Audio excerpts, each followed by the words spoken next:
Mireu, he començat parlant com una metàfora d'allò que no s'havia fet bé i hem lluitat per canviar-ho. Us he comentat també que tenim possibilitats d'avançar a partir de l'experiència que tenim.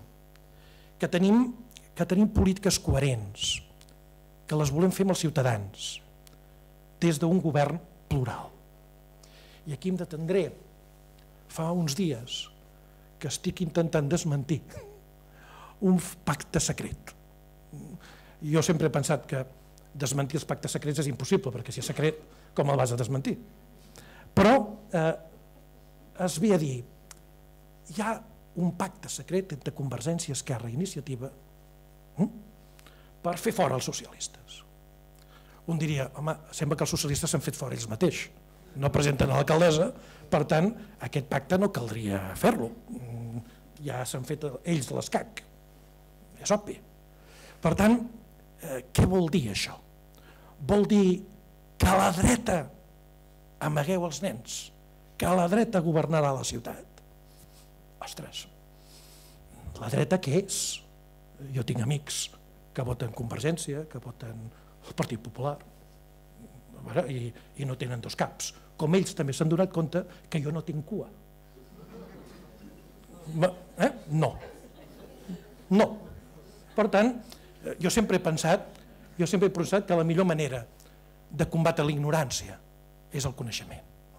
Doncs bé, en aquest sentit, a mi no em preocupa que la dreta governi la ciutat. A mi em preocupen les polítiques de dretes, perquè són ineficaces. No per una altra manera, perquè han demostrat la seva ineficàcia per la cohesió social. I per tant, desmentit això, no desmenteixo la part més important. Nosaltres volem governar amb polítiques sòlides i volem governar amb una majoria àmplia. Ens queden uns anys complicats. Estiguem al govern o estiguem a l'oposició, volem contribuir a la governança de la ciutat.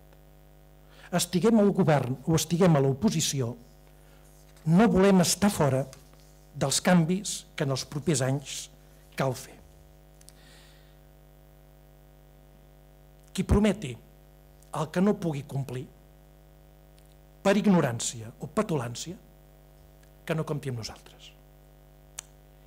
Qui converteixi de nou una campanya electoral en una rifa de promeses que després no complirà i que desmoralitzaran encara més els ciutadans, que no compti amb nosaltres.